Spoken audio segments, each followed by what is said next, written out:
available to any scientists around the world who are interested in looking at what we found within our data and within our video.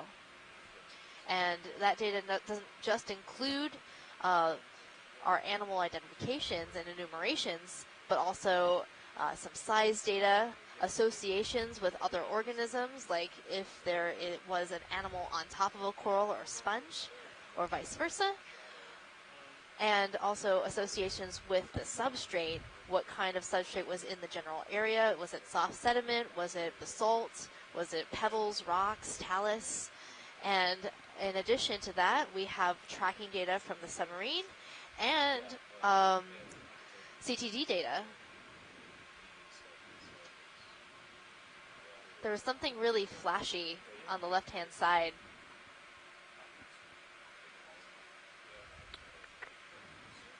It looked like it was in an anemone, maybe a fish or something that got caught in the anemone. Yeah, excellent. We were just going to ask for a pan to the left. Thank you, pilot. Yeah, right below the left-hand corner. Oh, copy. There's something in that anemone's tentacles. Come in. You can zoom in, yeah. I don't think the animals like our monologues. No, no. Oh, cool. Yes. What do we have here? Did get caught. This anemone has definitely caught something. Looks like a fish. So now we're seeing a predation event. Trying to come down, Art. Oh, cool. You can see the vibration. I think there's something in wow. on my verts. Ooh, we're seeing the ventral side or the belly side of this fish. Okay, Sirius lights are coming on. And it looks like it has photophores, where there might be some bioluminescence, those white dots, perhaps. So, trying to figure out what kind of fish it is from the underside, but that's not how I normally see fishes. It makes it a little difficult to ID. But that anemone's not letting go. No, it looks like this battle is more or less over. We can see in the foreground a little bit of action with polychaete worms as well. Yeah, so it seems like everything down here is, for the most part, fairly cessile most of the time, but when something happens, it happens fast. There's a big piece of squid hung on your prop. All right. I think that's a great example of predation event. This polychaete worm is making tracks as well. Okay. Yeah, Art, you can come wide. I got a clear prop. Here. Thanks. Yeah, I was going to say, I saw you vibrating again there. Yeah. Right over the top of you, so don't clobber me. Yeah. They love that report. The deep sea is definitely an exciting place. Back when science first started discovering the deep ocean, it was thought that there would be no life down here because it's so dark. And there was this theory called the azoic theory, that meaning that there would be no life in the deep sea, but we have thus found that that is very, very wrong. There is life everywhere in the deep ocean. It looked like it might have come on. Sometimes you see extremely high abundances of life in the ocean at these depths, from 300 meters to down to, abyssal depths, 5,000 meters or more. And I tell you what, Megan, a lot of my experience with oceanography is more in the domain of coastal oceanography. I haven't done too much, especially with deep sea biology. And what this area is really reminiscent of to me is a salt marsh environment. Look at the sonar right now. What I was talking about a little bit earlier in the dive, that high biomass, low biodiversity, where you're just getting a really high density of a relatively small number of species who are just so competitive and so good at what they do that they more or less box out everything else. So it's really interesting to see that kind of analogy to be drawn down here about 300 meters deep as in a coastal salt marsh in somewhere like Louisiana or New England. I like watching the squid catch stuff. They wrap their little tentacles around it, then they stop. Oh, you just got one in your starboard. Oh.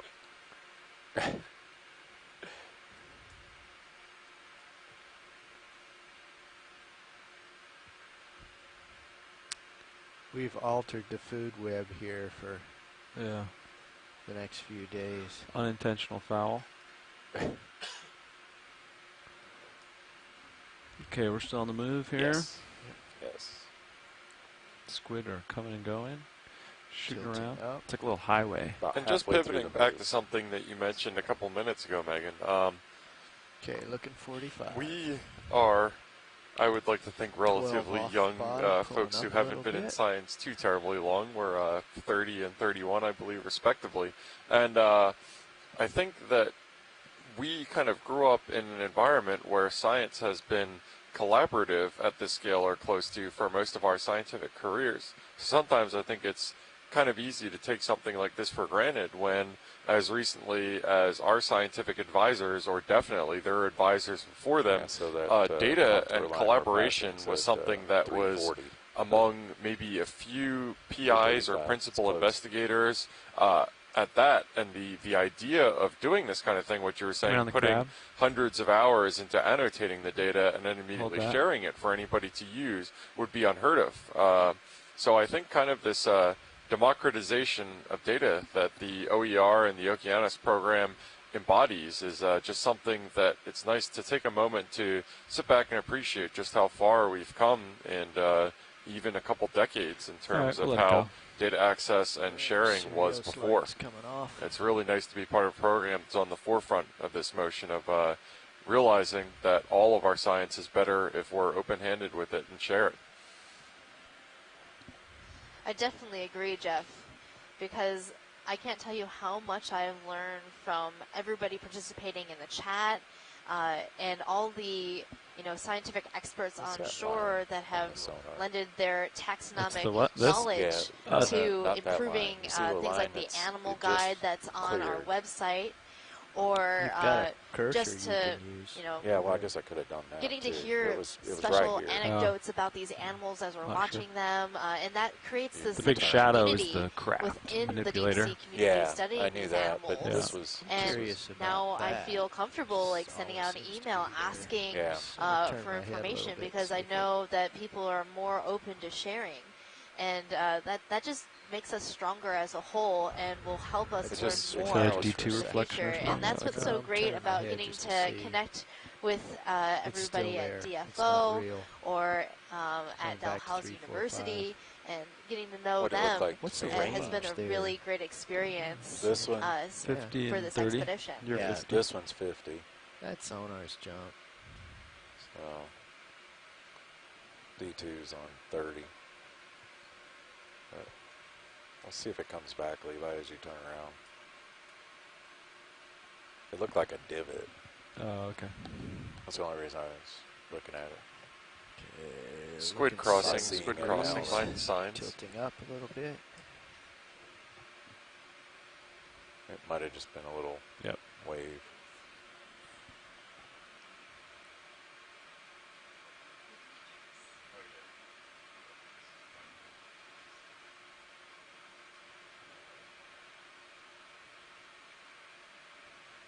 So, Jeff, how many tickles does didn't it come take back. to make a squid laugh? I don't know, Megan, how many? Oh, no. 10 tickles! Oh, no. Are we going to let that go unchallenged? Or shall the punishment That's pretty good. begin? Oh, Got any good ones, Dave? Again, I think that Megan is the biology lead, obviously here. I don't dabble in biology too much, but I think we're both very sold on cephalopods as just the coolest things out there. And unfortunately, it wasn't until the last couple minutes of our first dive that we saw an octopus, which is something that I was very much looking forward to seeing on this expedition. I think octopi are my favorite marine animals, possibly my favorite animals ever. And so seeing their cousins, the squids, are represented so heavily in this dive is really awesome as well. Agreed. Yeah, apparently I was quoted on the Musician Seamounts expedition saying that about we have to see an 75 meters octopus into the before we move. leave. Maybe a little It's bit my more. rule. So I'm really glad we saw one this expedition because during just the tack another Seamounts 100 on expedition, right at the end of that one. yeah, we didn't see any. We've which only is really come up disappointing 5 meters in depth. Yeah. The ocean violated your rule? Again, they're looking. How rude. Sponge field, so I would hope that we'd see it. The ocean isn't bound by my rules. Apparently, I don't have that kind of power. Do you want me to just ask them to go ahead and tack it on? And it needs to let me know that sometimes. Keep moving, guys? Yeah. Here's the question, I think they can add Did you ask our mapping lead, Mike White, to ahead. make an octopus? Yeah, I think what they do is like. Yeah. No, I just asked him for corals and sponges, and he delivered on stop, that. So I guess no complaints here. Maintain a constant velocity. Let me. I'll ask them if they can just tack it on, and let's see what we can do. Bridge nav. Wow, and it looked like you could see in that shot a couple seconds ago, a squid really rapidly made a sharp right angle turn and left some ink I know we're still to in the leave move. Can you just add another 100 meters to that I think you're right now, Megan. I remember when we were making our descent that you thought that some of the scuzz that we were seeing in the water column was squidding. If we can just now add looking at that drifting by right now, that change. certainly looks to be pretty similar to what we were seeing. So give yourself a pat on the back for that one. I think that was a good call. Thanks. I pride myself on my ability to yes, identify, you can add it. In other words, the point that's set, just add 100 meters.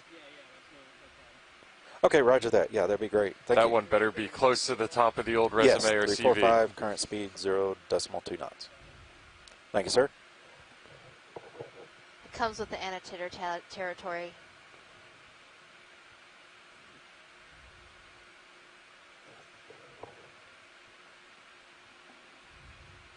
Okay, they've just tacked on another 100. Great. So this move will probably be just kind of where we are. It's probably 125 total, roughly. I'm sorry, 115. Correct that. 115. But it'll just keep us moving.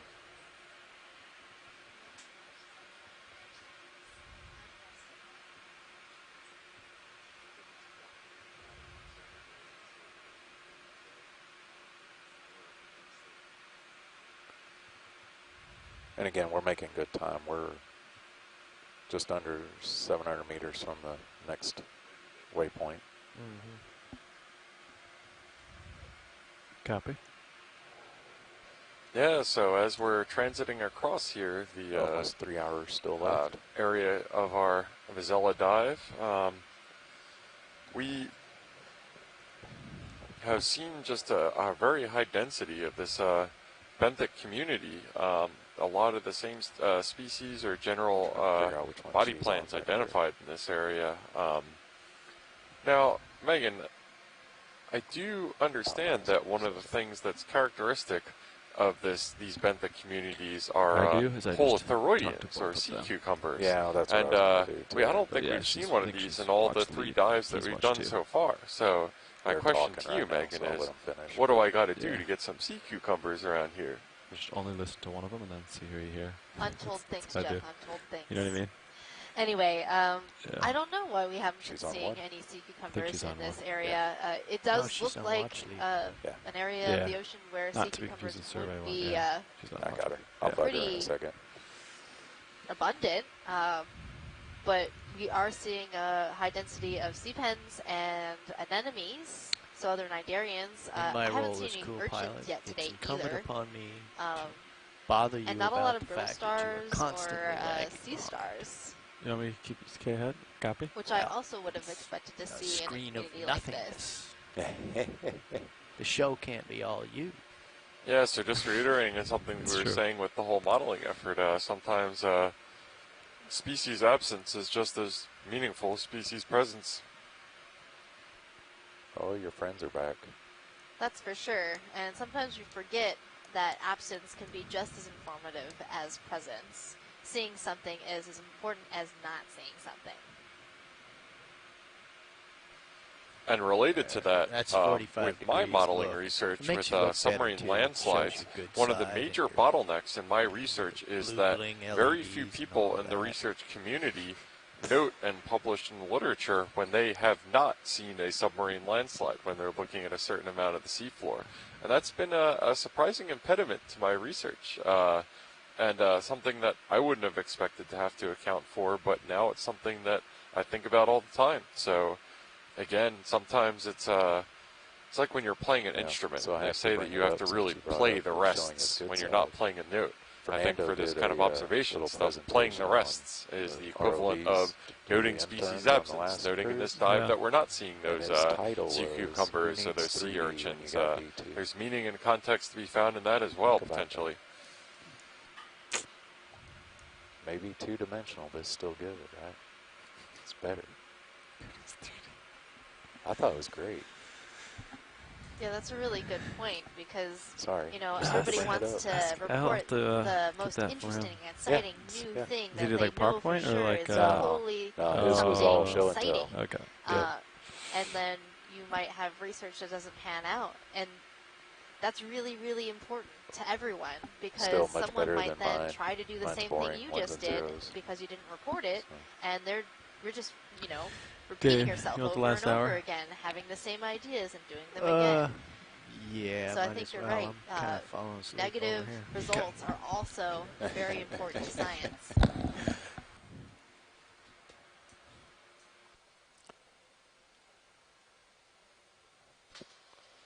Watch lead nav. And that can be endemic or kind of an issue with the scientific journals. That is how we communicate our results. We're a little less than 3 hours left. A lot of times, we're making good time. We're about there is kind of 670 I don't meters want to say from the stigma, next but generally waypoint. journal So articles aren't willing to publish something if you say, we ran this experiment and we didn't find the results that we expected. We didn't find any sort of results. So Roger that. Yeah, that's what we did. We're just going to keep moving until you call something out. Pivot back to the data sharing points that we were making. Roger that. Thanks. And it's a really important emphasis on why it's great to have venues like NOAA's NCEI and the OER program for releasing our data and making it publicly available. Is in that case, if you collect the data set, even if the data don't say anything that is particularly interesting, we went to this site, we were looking for the species, we didn't find it, there's a repository in which you can put that data in, and other people who are doing research later will say, okay, I'm doing my sea urchin modeling, look at this, they went to Vazella sponge grounds and they found those sea urchins here, and that's a data point in their predictive modeling.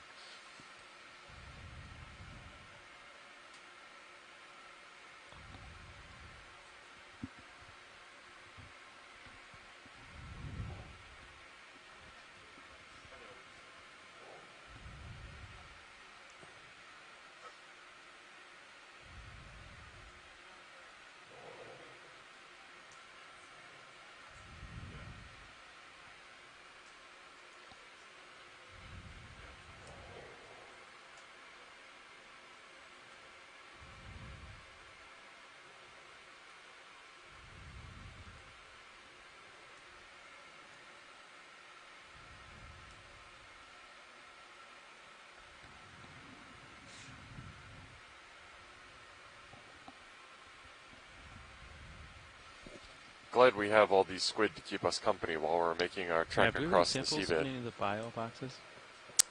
Yes, there is one sample. It's not in the bio box.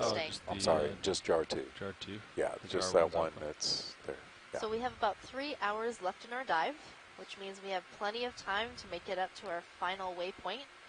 We're going to keep moving relatively quickly along the seafloor unless we see something really exciting that we haven't seen yet before today. Curly things hanging off the bottom. If you're just joining us, this is Megan Putz, your biology lead. I don't know how to describe it. It was a curly thing. And this is Jeff O'Belts, your geology lead. And we are diving today at the Vazella Sponge Ground site. This is dive number 3 of Deep Connections 2019, leg 2, the ROV leg of the Deep Connections expedition. Leg 1 was seafloor mapping. And actually this dive site is planning for this dive site utilized the mapping products that were collected during leg 1. So jar 1 and jar 4. I was just reading the notes on that. So we're exploring an area of the ocean in the Atlantic by Canada and the east coast of the United States. So this is a really vitally important area for both goods and services that are provided to people, such as seafood, recreation, tourism, transportation, and you know the ocean provides livelihoods to a number of people, and so it's really important for us to study these deep ocean areas because these areas are connected to areas that might be used for those goods and services.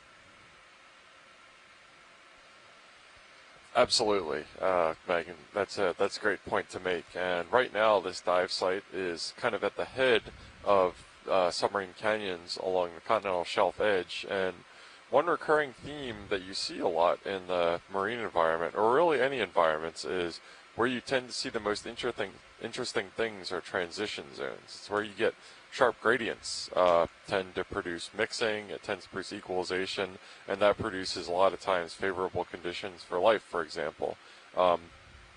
Here at this site, one of the topics of interest was that the Gulf Stream, which is the current that carries water up the coast from the Gulf of Mexico up to the Labrador Sea, is mixing with the coastal waters and forming, whenever you get a mixing of water masses and you get changing stuff like that, it's called a boundary, a front between two currents.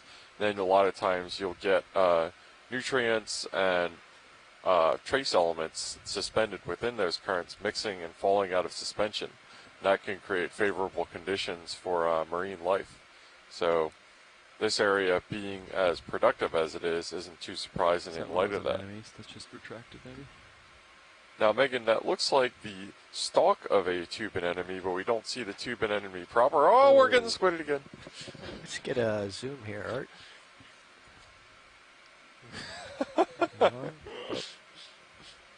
There's this thing. Yeah, so this is a tube anemone. Use your words. Yes. It's a hard word to say. I first noticed. It is a tube anemone tube.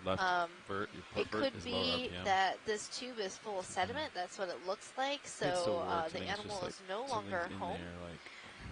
But you might also see a tube like that where the anemone itself has pulled inside the tube and isn't outside with its tentacles splayed in a feeding position. And they could pull in for a number of different reasons. One being that it was disturbed by something passing by, a potential predator perhaps, or by the thrusters Art, I got control again. From our Thanks. ROV. Coming up just a little bit here. Apologize for stirring up the muck. Yeah, and it looks like regardless of whether there still is one in there or whether it's just been silted up, it looks like there's another one that has encrusted the side of it, which nothing goes to waste down here, right? Any good substrate.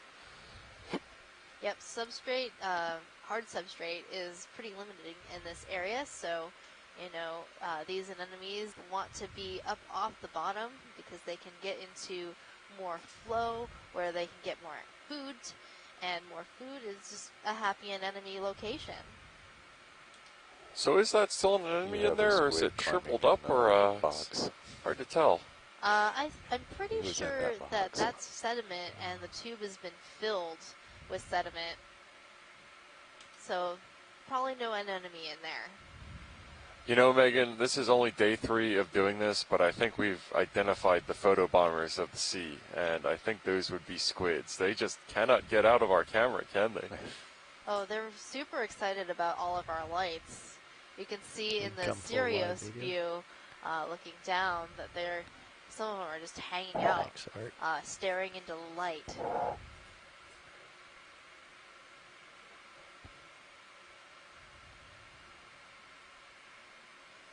Which is a really stark contrast to a lot of the other things we've seen, such as that, you know, one of the first squids we saw was extremely shy, wasn't it?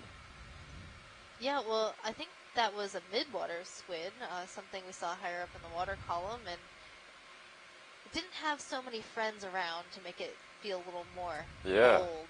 Yeah, and now when it's a whole school of them, we are just, as we explained earlier, the mobile buffet. The light that is being emitted by Deep Discover and Sirius is attracting, you said that was krill? Yes. Yeah, krill, which are very delicious, tasty food for squids, and therefore it's kind of like following your favorite food truck around Los Angeles. Where it goes, you follow. That's a good analogy. Really good.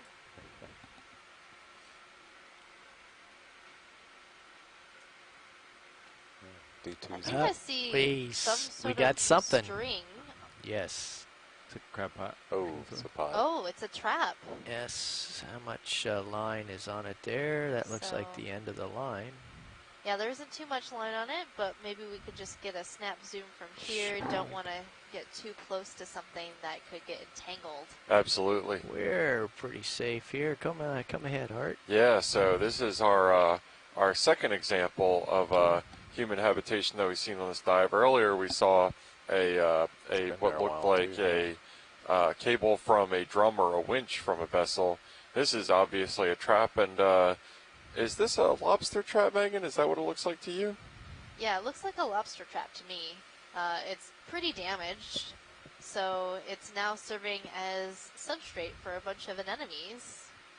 And I think I see some maybe zoanthids or actiniarians on the line that's attached.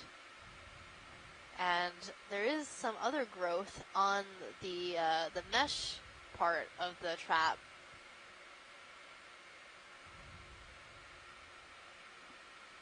Yeah, really hug heaven for this. And I tell you what else is really interesting about this is that the three-dimensional shape of this and the fact that it's semi-see-through, I don't think I've ever seen the foot of an anemone. And you can see in your center left of your view right now, that looks like the underside of a couple anemones. And I've never seen that before. You always see them attached to something, usually something that isn't transparent like this. So that's interesting. That's a first for me.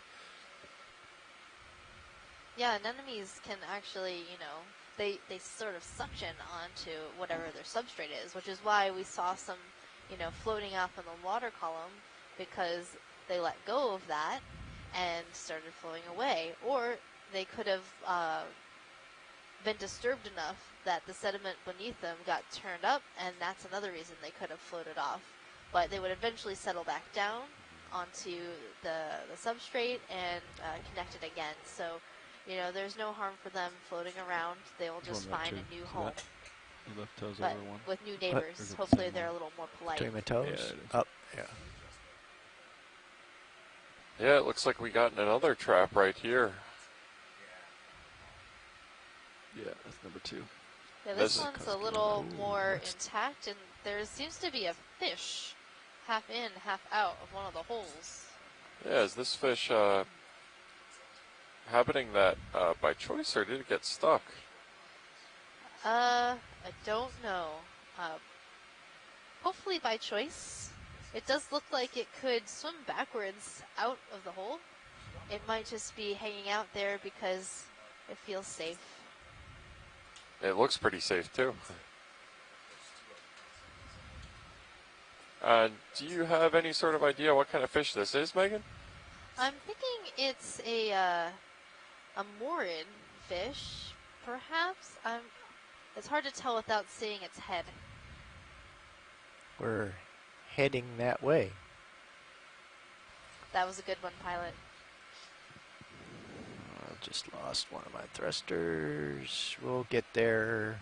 Yeah, it's awesome how smooth this pivot is around this trap, and it's two traps in really just faulted again. Really close proximity to each other. Oh, squid storm! Yeah. Okay, let me do a blow here.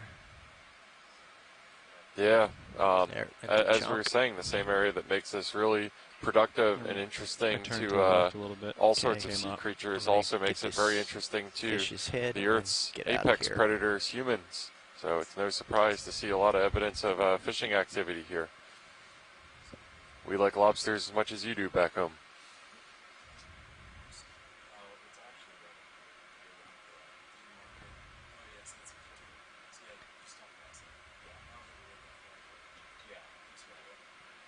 Not a lot of time.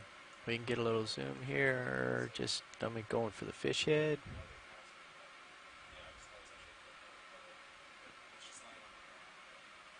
Yeah, and it looks looks like we have another one of those polychaetes dragging itself towards the action.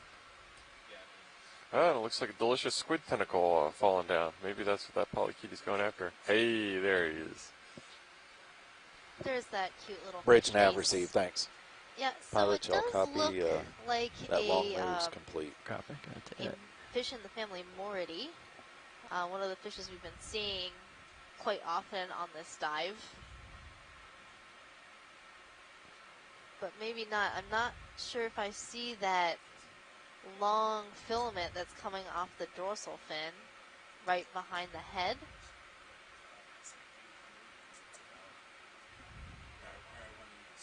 No, this looks a little different, maybe.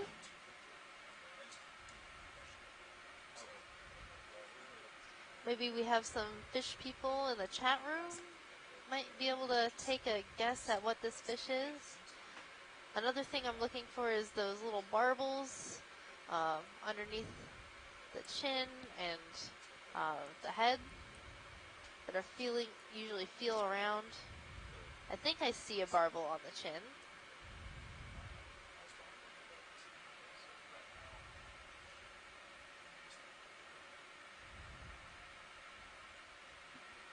Yeah, I think I see it as well.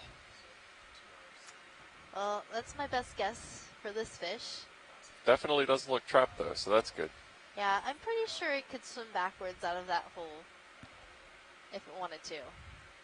Hey Megan, that up on the line right there, is that a retracted anemone? Is that what that is? Yep, that's exactly what that is. Gotcha. Yeah, without that distinctive crown on top, just kind of looks like a blorp. I saw my meat a lot. Army coming Yeah, in. so the anemones can fully pull their tentacles into the body like that, and they'll do that when they're trying to feed on something. So that anemone we saw earlier that captured the fish will eventually, bring that fish in toward the mouth. The mouth will start digesting it.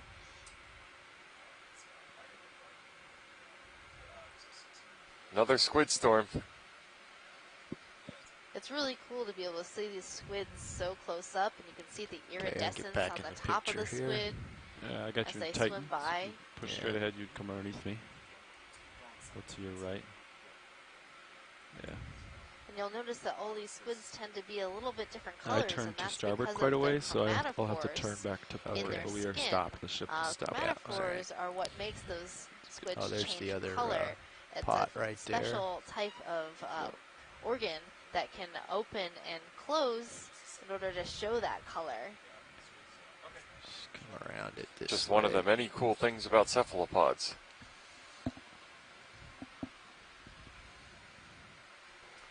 Okay, guys. And it looks like this is a pretty trap Just getting heavy up area. there, Are we nothing's looking really at one of the changed. same ones that we saw before? This just keep- third trap. keep That's heading the up. same one. That's the same one. Same one, The first okay. one. Yeah.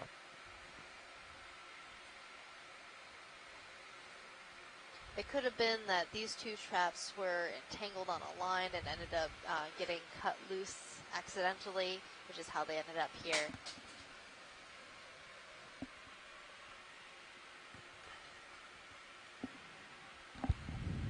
Okay, the other trap's on your starboard side. Yeah, they're both behind me now. I'm looking backwards at And you. Dave, you got one. So you gotta turn starboard. Yeah, I see that. Okay.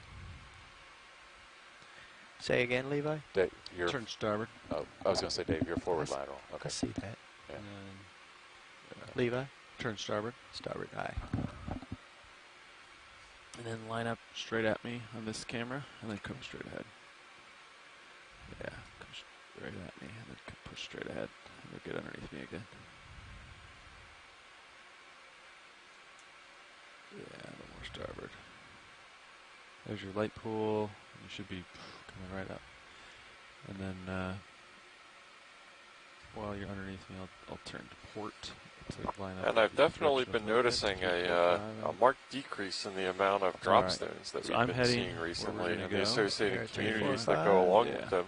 The only substrate that we've seen I'll recently rotate has up been as you, human created, as you push ahead here.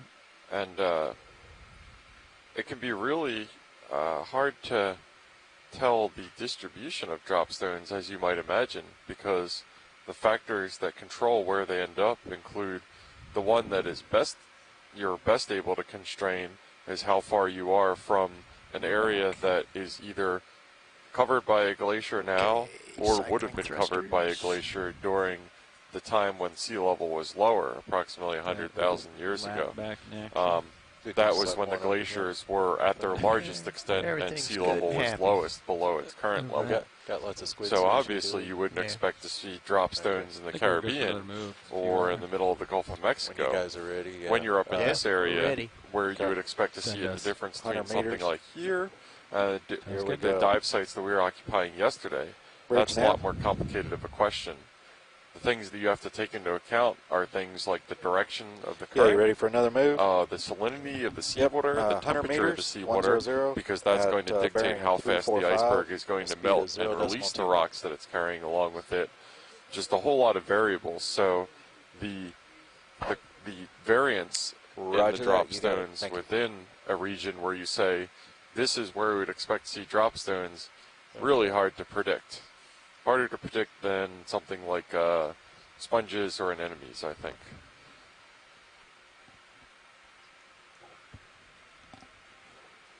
You want to see here? No? That's a good point. Sea pens and anemones, we can predict a little bit easier where they might be found because they are alive and they're going to find habitats where they can be most productive and live good lives. That's why you won't see them in areas that don't have a lot of food or current flow, because that means that they won't be able to live and survive because they can't move from place to place in order to find the food they need to live. So we look at different factors in order to better understand what will constrain their locations based on what environmental factors make it easy for animals like this to live. So maybe temperature, perhaps you really like the warm temperatures, so you might want to move to someplace like Florida, or if you really like cold temperatures, you might live in a place like Canada. The 300 meters is not necessarily a hard stop. In the deep sea, so if we see something, especially we can go up a little further. When we're looking at these shallower waters at 300 meters right now, minimum, the Vazella sponges we're looking for seem to prefer warmer temperatures and more saline waters. And so that's why part of what the reasoning behind choosing this dive site today was because at depth we do have a little bit warmer water mass with higher salinity. Another thing that controls the sponge population and where they might live is the availability of hard substrate. Right now we're only seeing soft substrate areas, so that's why we're probably not seeing the sponges that we came here to look for.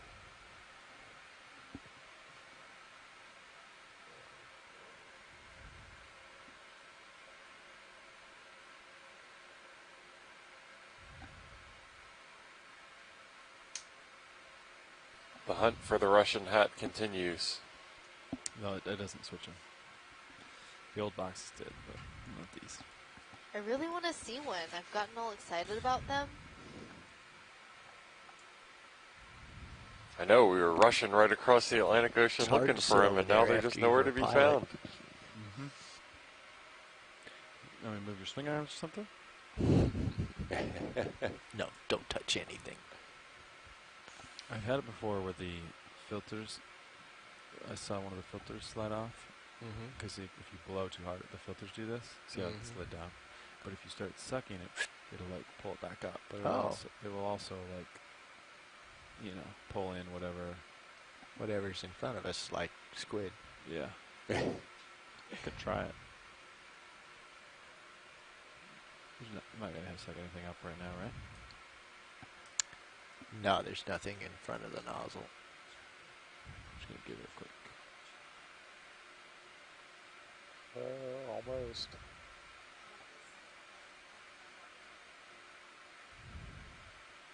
It moved. There it goes. Just don't put anything in front of that nozzle right now. Almost. Yeah, it looks like we've got another example of what looks to be human-generated debris here on the seafloor. At least it appears to be from that shape. What are the cans of that issue? It was just jar 1, and surprisingly not encrusted except by a little anemone right at the end there. That prime real estate isn't going to stay open for too long.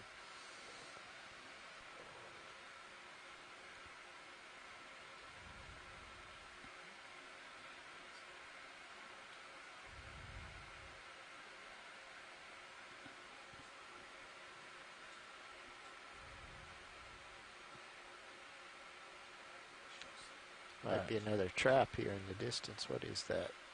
Something reflective? Is jar 4 back up too? Yeah, I just got it. Okay. I'm going to go back to 1. So we're ready to go. Yeah, we see something pretty reflective in the background. Gonna go investigate it, get lights on it. I think it's a fish. Fish tend to be reflective like that. So that's my identification. I think your intuition is to be trusted.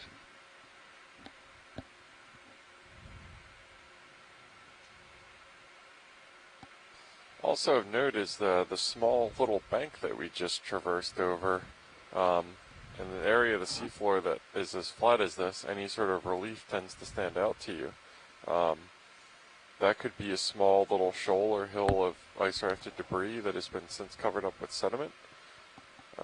As solitary as just one example of that little hill, it's probably not any sort of something that's current generated. You would expect more in the series. So, yeah, when you're area this flat, any hill looks like a mountain. Jimmy Hoffa.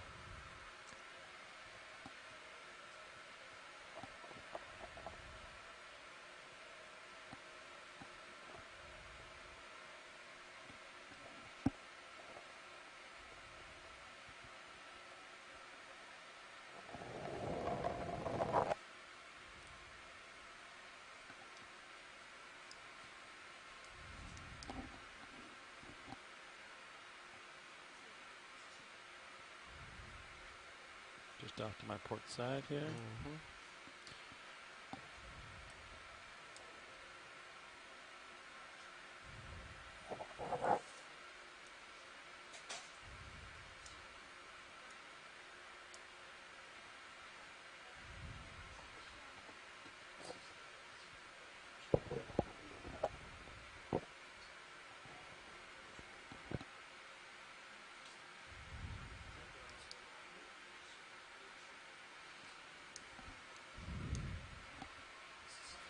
Yeah, we're continuing to make our way across the Vazella Sponge Grounds dive here. This is day 3 of Okeanos Explorer Deep Connections 2019 Leg 2.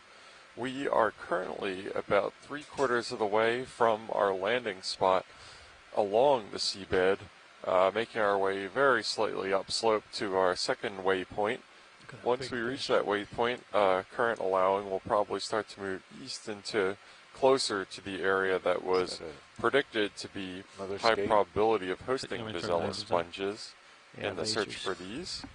And we can see here another one of these, what appears to be a monkfish that we saw earlier. I believe this is monkfish number 3. And I can't get it out of my mind now that I heard that they're tasty, wondering what they taste like. Well, maybe you can find one on the menu somewhere and try it out for yourself. So the species of fish we're looking at is Lophius americanus. And then also next to this monkfish in the background, there is a rat-tail fish, likely in the genus Nezumia. You can get a little zoom now.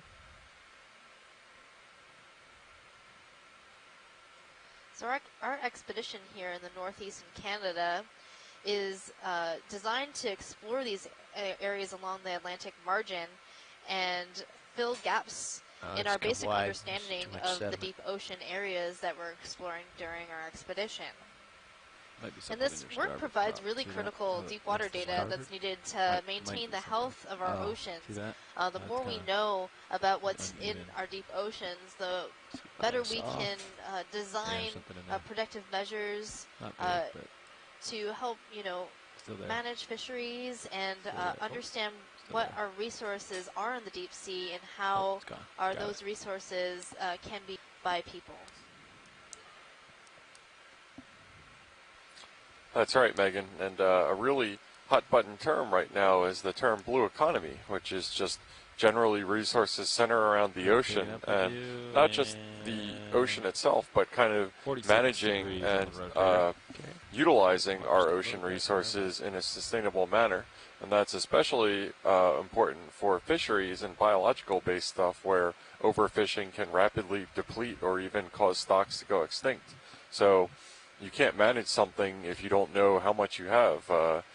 Driving your car with the gas tank label duct taped over would probably be a pretty anxiety-inducing experience. So I don't think we should do the same for our fisheries and marine resources.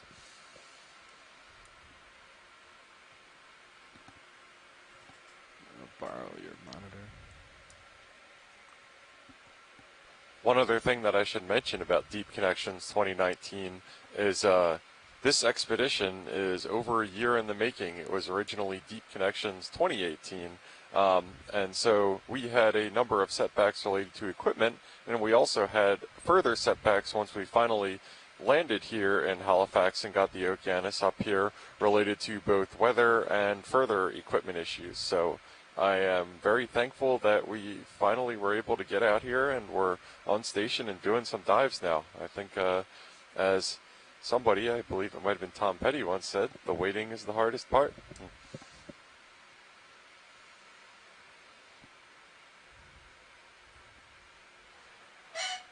Another monkfish. Pretty good camouflage, huh? Hide well. Yeah, let's get a little zoom here. I think it's a monkfish. I can't really tell. Zoom. Is it a white lighter sediment pile? Oh, Art was off comms there. I don't think it is a fish. I don't know what it is. I don't think it's a fish. I think it's a small mound. Yeah. Yeah. Lighter Okay. color.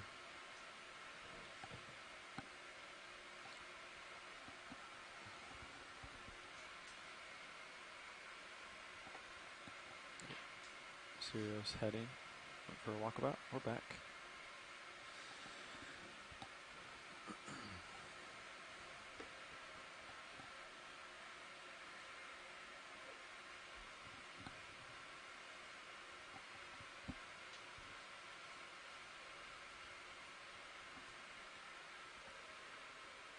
Yeah, it looks like another one of those distinctive white sea pens as opposed to the reddish-brownish color that seems to be prevalent in this area. Well, we learned earlier that these reddish-brownish sea pens and the white ones are actually the same species, but they can have a couple different color morphs. So they are the same, they're just slightly different colors. Megan, can you tell me if different colored sea pens have different colored ink? Okay. I don't know. I don't think I've ever tried to write with a sea pen before. And I guess I shouldn't get too greedy for ink on this this particular dive, considering we... Online? Yeah, I think it's unprecedented, the amount of marine deep sea biology clothing items that you wear. I was just thankful to have one octopus pair of socks to bring on this cruise to even try to compete and be on the same level. Oh, I don't think that fish liked touching that an enemy accidentally drifted into it and quite quickly went away. It probably was pretty uncomfortable. But yes, I have a theme and I'm sticking to it.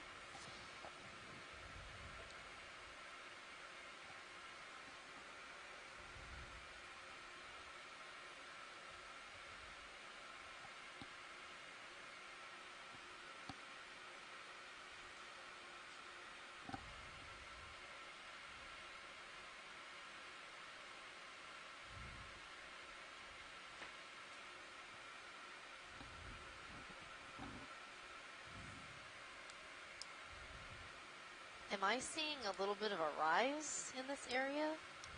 Or is this just like playing a play of the light? Are those squids just floating there? Oh no, they're fish. They're fish floating in the water. All right. Like a school of fish. There seems to be an increase in density of sponge over here.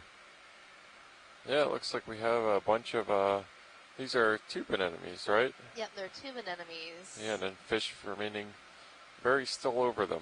Those are the Pachyceranthus borealis. Do you have the still camera on? Looks like a very crowded but boring party. Nobody's moving or dancing. Well, they started to, I thought they might have been corals on a rock or something, the way the fish were floating there, and I could just see the color and not, like, the movement of the fish because they're being so still. I think it is a little bit of relief, though. I don't think you were wrong there. How much we got left in that move? You want me to see about this move? Well, I do like areas of a little bit of elevation, because that usually means we're getting to somewhere where there's hard substrate. Yeah, and it is a couple debris fields that we're seeing here right now. What kind of fish are we looking at here, Megan? I think these are also Bridge nav received, scorpion thanks. fish. That move is complete, guys. And instead of sitting and perching on the bottom, they're just hovering in the water. Yeah. And they've aggregated around these rocks because they just really like to associate with small features like this. That's a really stunning display of neutral buoyancy. When I'm scuba diving and I can't get my buoyancy just right, I wish I had a swim bladder.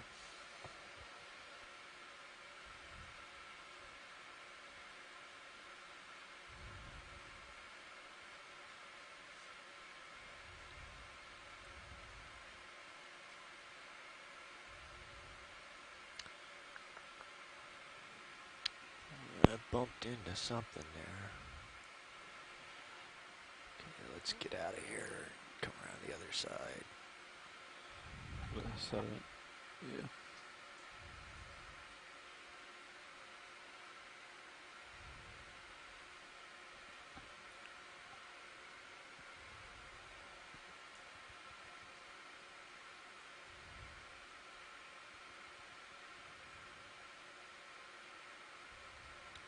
There's all kinds of really loose. Yeah, so it certainly does look like that we're traversing over a little bit more of a hard ground right now. Definitely some debris fields it could be.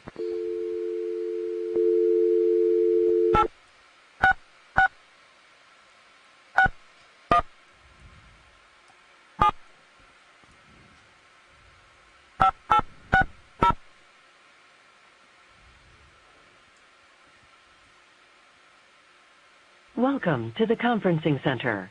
At any time during this message, please enter your passcode followed.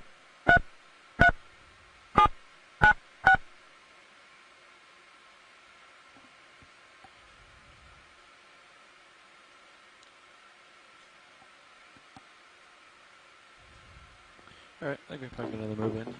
Did you notice that now that we've gotten close to the fish, they've all settled down on the bottom? Your passcode has been confirmed. If you need technical assistance during your call, press *0. After the tone, please state your name, followed by the # Bridge That's an astute observation, and probably also good for their survival likelihood, right? Thank you. Okay, distance. There are 100 meters, 2 100, parties in conference, including you. Speed of 0.2 knots.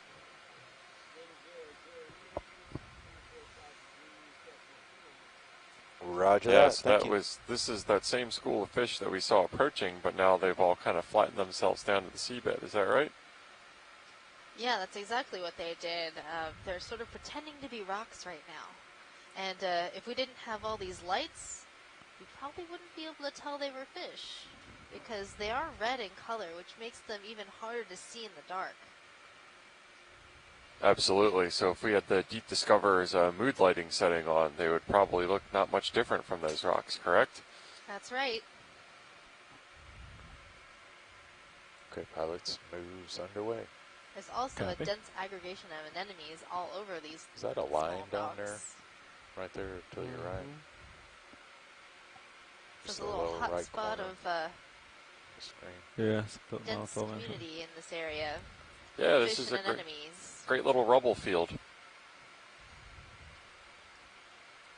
And I wouldn't expect this to be related to seabed instability, any sort of submarine landslides or turbidity currents, because there's just not much gradient in this general area.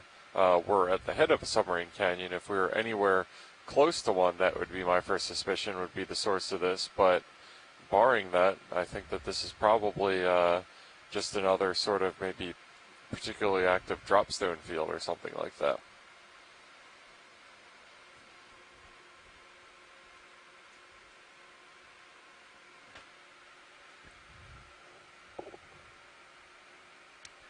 Question is, will they get up and float again?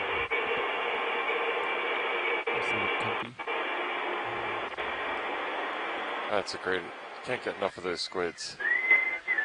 Attention explorers, the ship's door is open. The door is open.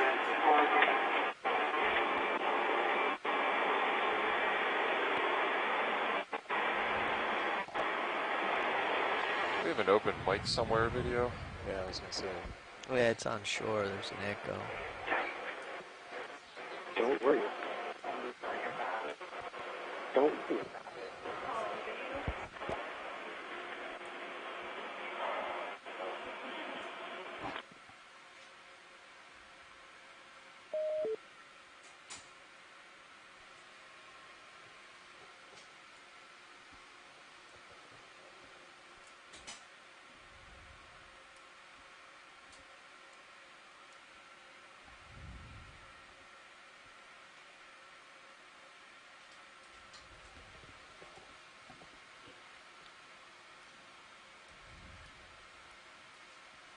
Ah, so that looks like another one of those barbell fishes that you discussed earlier that I do not remember the name of right now.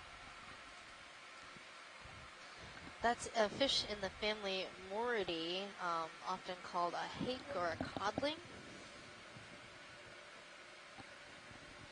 And that's the fish that I thought might have been in the trap that we were looking at earlier. Yeah, definitely if it had those extensive barbells, they wouldn't have, maybe they were tucked away or something like that.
Yeah, and it does look like we're seeing some sort of slope here. A couple more tube anemones, which, oh, and it looks like some squids are feeding around here.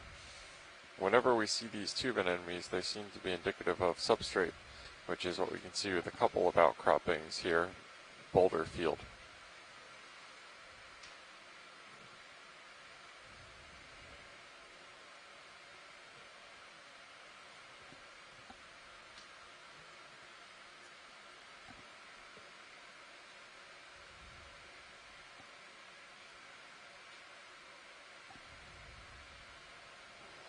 So Javier Murillo on shore is saying in the chat that the fish that we were just looking at are likely in the family Sevastidae. Those are those little red scorpion fishes that we saw floating around. The small ones that we were seeing before are most likely the black-belly rosefish, Heliocolenus dactylopterus. And the big one that we saw is likely a Sebastes species. So he said that the blackberry rosefish is called that because when you look inside